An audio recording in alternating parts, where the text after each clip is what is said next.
বাতিল করে দেওয়া হয়েছে। আজ সকাল 6:30 থেকে শুরু হয়ে গিয়েছে জুবিনের সিনেমার টিকিট বুকিং। বর্তমান টিকিট বুকিং হচ্ছে গুয়াহাটি, তিনসুকিয়া, ডিব্রুগড়। জুবিন অনুরাগীদেরকে সিনেমা দেখার সুযোগ করে দিয়েছেন এবং বাকি হিন্দি সিনেমা বাতিল করে দিয়েছেন। শুধু অপেক্ষায় আছেন রই রই সিনেমা 31 ডিসেম্বর দেখার জন্য।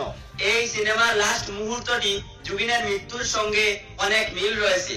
এই সিনেমা দেখার জন্য টিকিট করার সুবিধা করে দিয়েছে কয়েকটি জেলায়, গুয়াহাটি, তিনসুকিয়া, ডিব্রুগড় এবং আরো কয়েকটি জেলায় সুবিধা করে দেওয়া হয়েছে।